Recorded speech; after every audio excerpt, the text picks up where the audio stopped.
Shazam. Billy's mother was part of a religious cult. We are told the following in Shazam. Billy's mother was 17 when he got lost. He was around 4 years old at the time. There might be a more definitive reference, but he says he hasn't seen her for 10 years. According to Eugene, she reverted to her maiden name, not Babson, later on, so she had been married. Billy's father was in jail, not juvie, so was likely an adult. Billy's mother now works in the service industry, based on her uniform. I thought maid at the time, but housekeeping waitressing might also work. The police did not find her, which is hard to believe. A married name can be assumed as an alias without officially changing it, which could explain why the cops couldn't find her based on the name Billy provided. However, where was Billy's birth certificate to compare against? Had his father's rights been revoked entirely? To some has a related theory. How did no one ask him? Not like he was going anywhere for more information regarding his wife, though I suppose he could have refused to talk. So what leads to a married 13-year-old having a baby? Both events should produce a paper trail, then being able to follow the grid years later. The kind of religious faction that supports child marriage and not registering with the government. Reddit has several cases of young users in the latter situation who have difficulties without any documentation related to abuse, religion, or usually both. The marriage was likely religious but uncertified. Billy's mother's current job is in a sector with lots of under-the-table work. A lot of this theory hinges around Eugene's findings, which I'm unable to find the exact quote for with the movie being so new. IRC, he mentions hacking the DMV, a resource also available to the police, and noticing that Mrs. Babson has a license under that name but had then reverted to her maiden name. How her name changed from Rachel to Marilyn at this time, or whether Billy just got it wrong, is not addressed. Hopefully, I can get that later to refine my theory. There is speculation as to whether the intent is his mother being 17 when having Billy rather than when he was lost. As presented, the movie states the latter, IMO. What if the DC villains made it all up? There is no Batman. Well, Arkham Asylum is a dark place, but after watching Community and Joker, that idea came to my mind. On an episode of the show Community, the cast gets caught up with something and, long story short, a psychologist tells them that they made up the whole show in their head. Then thinking about how real Joker is, my theory is that they were all regular criminals and or mentally ill people who played the insanity card. Maybe they all ended up in the same asylum, with no real attention given to the crimes they committed, so they made up Batman and Robin and such with the billionaire they constantly see on the news. Because asylums have TV or newspapers or radios, they just want to feel like someone cares about them, someone wants to deliver justice and take them down, so they can feel needed. Joker could have been the one who started the fake universe they make up. That's why Batman and him are the strongest enemies, a little off the rail, but related still. Joker was either a failed comedian or worked at base and had an accident. The Penguin was a neglected child to his mafia father and tried to be like his dad. Catwoman is a thief-crazy cat lady. Scarecrow was a scientist, and now addicted to some kind of gas drug. Mr. Freeze had a nervous breakdown after his wife's death. Etc. You come up with the rest. I'm out of brain juice.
Darkseid was responsible for the destruction of Krypton.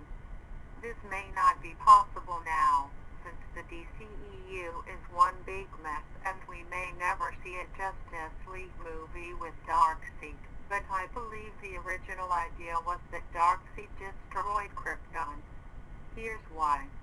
When Krypton explodes in Man of Steel, we see a lava-type substance spray upwards from the ground.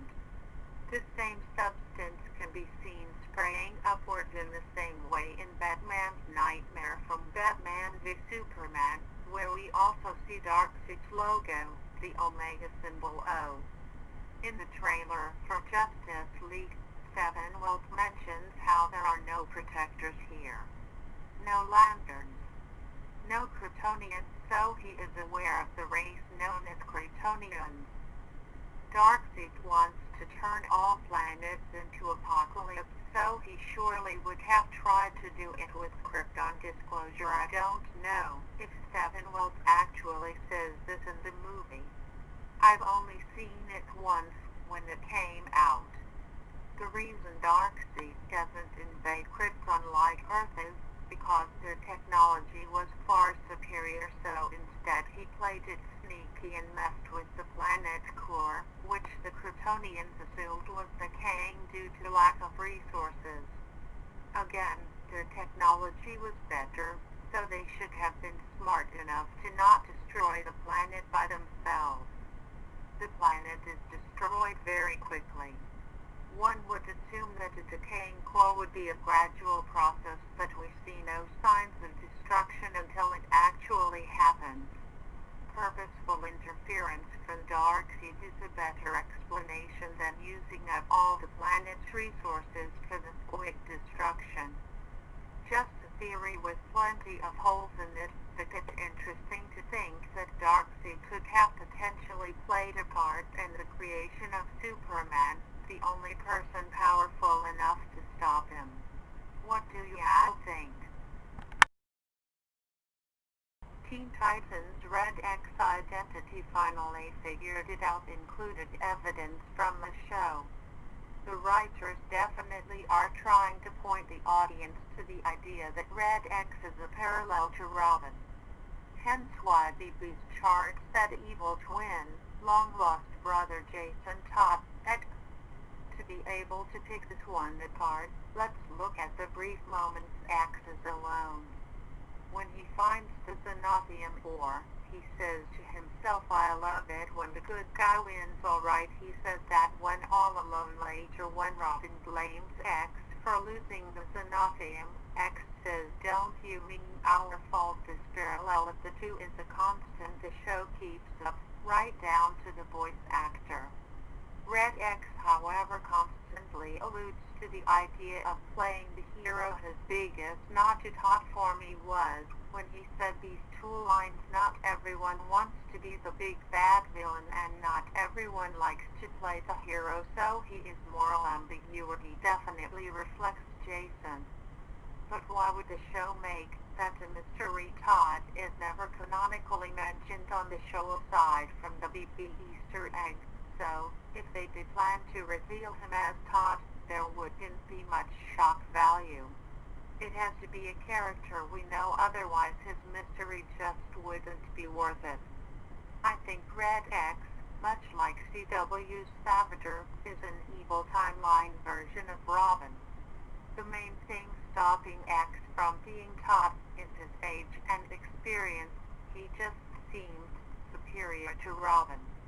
Not quite Batman, and not quite any Robin to follow. The only Robin that really would stand a minuscule chance at besting Dick canonically would be Damian, thanks to LOA training, but Damian wasn't a thing at this point in the series. But the show has put far too many similarities between the X and Robin to ignore. In Wrapped Up he says, you've got it all wrong, kid. I'm only interested in helping myself. He wants the case for the same reason Robin does, as it is equally valuable to him. Robin says it's only valuable to me, to which X replies, I wouldn't be be so sure of clear, as Dave added to have clear physical similarities, same voice actor, same use of shuriken-style weapons, caves, martial arts, motorcycles, not even the other Robins are dissimilar. The show is still a kid's show, so to hold him as a mystery means that the revelation would have had to be a character we know, not just a reference to a new character. In this case, Jason or Tim would technically be a new character, as he hadn't appeared on the show. Since the show was coming to a close, the revved-up episode was likely placed there to drop the final hints to the mystery, as they wouldn't have time to reveal him as a major plot point, as well as wrap up BB's Brotherhood of Evil arc. So they leave it as an open-ended mystery. But my final point is that in the end, after losing his cycle, he asks Robin, "The briefcase really means that much to you?" Robin replies, "You have no idea," and X says, "Then go get it. This part intrigued me." He stops the chase there. He could have just jacked Robin's cycle, taken the case, and be done with it. It felt like this was a test to see if X could trust Robin to take care of their mutual interest. He then proceeds to not just leave, but take out every other villain on the field. Gizmo, whose side are you on? Barf's brain. Red X mine. I rest my case. That case belongs to both Robin and Red X clone. Time Remnant, Earth 2, don't know, don't care. Red X is 110% Dick Grayson. Harley Quinn animated series has an unreliable narrator. The new Harley Quinn animated series is supposed to be funny, but the world it takes place in is a little nonsensical. Nobody seems to age. Everyone looks the same in memories from 30 years ago, as they do today. Death is a very casual topic for everyone. Citizens are okay with their loved ones dying right in front of them. Gore is extremely exaggerated, and everyone notices. Oh, that's a strong bullet. I did not know her head was going to pop off. The good guys are the ones emotionally disturbed. Batman, Superman, and Gordon are evidently unhinged. Details of the world change all the time and get more extreme. As the series progresses, Harley Highway changes from a regular urban highway to a pink car track looping around the rooftops of the city. TV shows regularly partake in villainous acts. Evil just has a spot in the world. Permits, taxes, dues, and finally Gotham is really clean, golden, and glitzy. We could say that this is just an Elseworld centered on Harley, but this really looks like one big joke. The world is one big joke. Where have we heard that before? Everyone dunked in the Joker acid seems to say that. This is the world, as seen through someone affected by the acid that made Harley and Joker. We are seeing the regular Batman world through the eyes of Harley, and she's a completely unreliable narrator.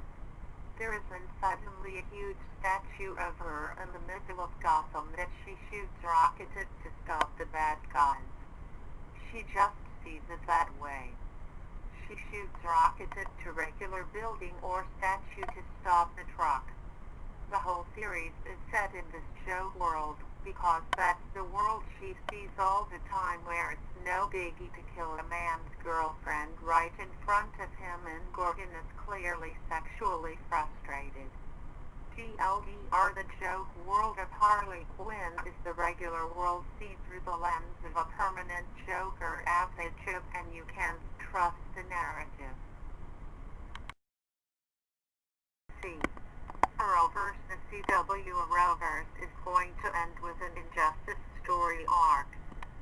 So this is my main theory regarding the CW's Arrowverse. I believe the franchise will end with an Injustice type storyline, and that is because Supergirl really does have a lot of the qualities the Superman in Injustice possesses, and the scene sadly throughout the Supergirl series the first time is when she's exposed to red kryptonite and becomes uninhibited. Also a recurring theme on Supergirl is that she's potentially dangerous, as are other aliens, and in the current season this is a major plot point. That being said, I do not expect them to just speed something like this along. I think it's being slowly built up to, and we'll see Supergirl's family has slowly chipped away from her, and this has really been happening in Supergirl a lot. She first lost her home, then she lost her foster dad, add on the fact her cousin is in and out of her life. Now just when she's found her people and her mother, her cousin and Lois have left Earth, and then there is the most recent loss she's experienced, and that is Alex getting her memories erased. Essentially, as Joker would say, Kara is just one bad day from going insane. As to what it will be, maybe Kara will lose her people again and snap. I just started binge watching a video reading the story of Injustice, and I truly feel like the Arrowverse could do that storyline after Crisis on Infinite Earths, with Batwoman and Supergirl replacing Batman and Superman. I mean, I feel solid evidence is how two alternate versions of Supergirl, who are Overgirl and Red Dodger, just happen to support tyrannical regimes, and we've seen signs of Supergirl willing to violate someone's rights to get her job done back in Season 1 with Maxwell Lord. Teen Titans concerning the identity of Red X. So this is more about debunking a theory and anything else, but I do have a couple theories about who Red X could be. Many believe Red X is Jason Todd, but this is simply not possible. The Jason Todd character is the second Robin, and he succeeds Dick Grayson, who goes on to become Nightwing. It's shown in an episode of Teen Titans where Starfire goes to the future that Robin becomes Nightwing, meaning he is Dick Grayson. It should also be noted Red X often refers to Robin as kid, meaning he's possibly older or even the same age as Robin. This means he cannot be Jason. As for who I think Red X is, I think he could either be Robin from another Earth. I believe this because they have the same voice actor, and it makes sense Teen Titans would at some point have explored a multiverse.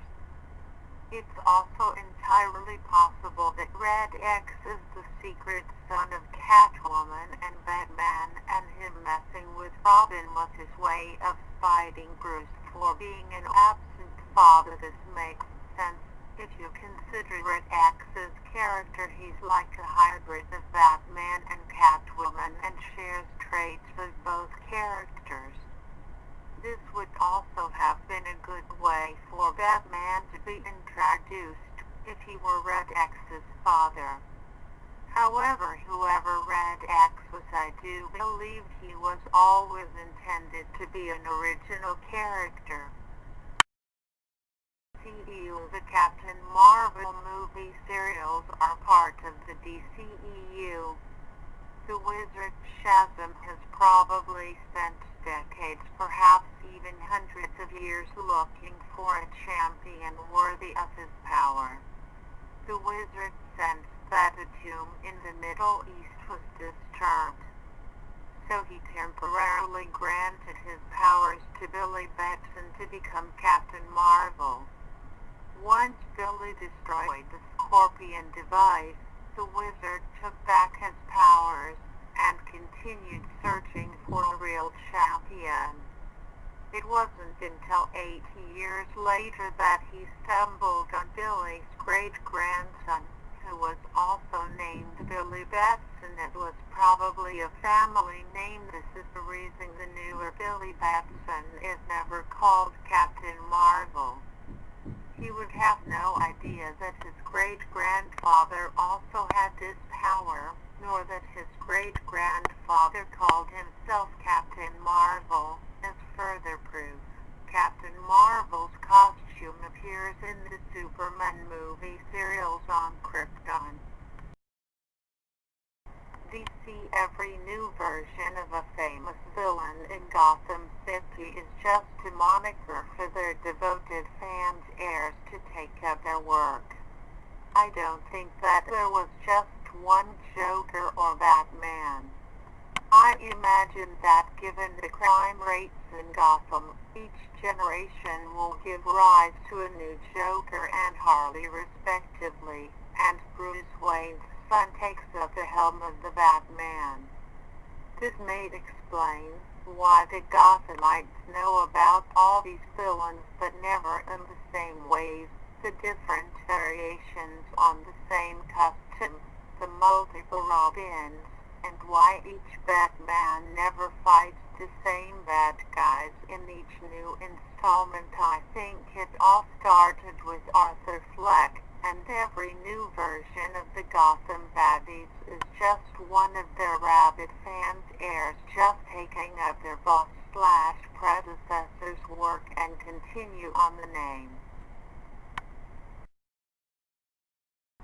DC Comics Joker is a child of Trigon.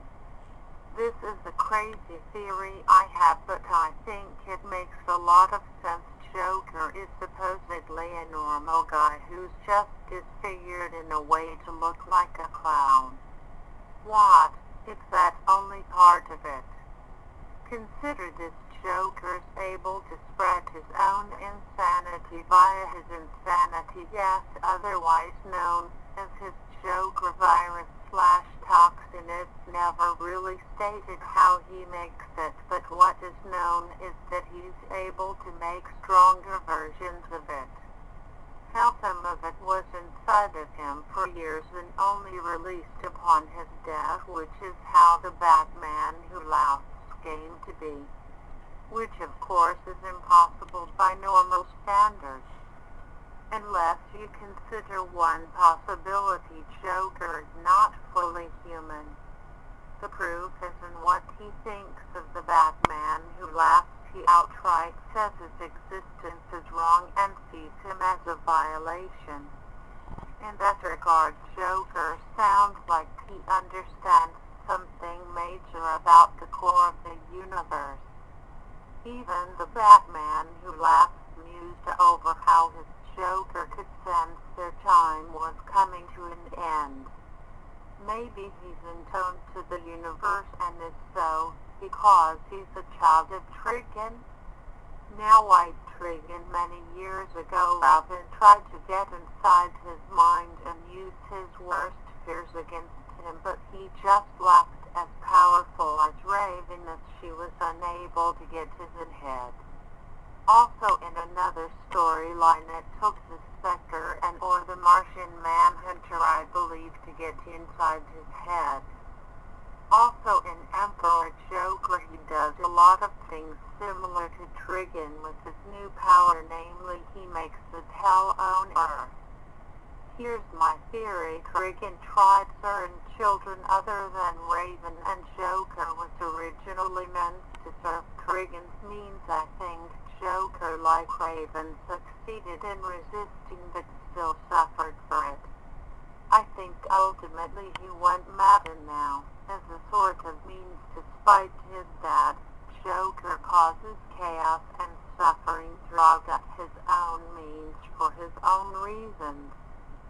Basically, I think Joker is like Greed from Full Metal Alchemist Brotherhood.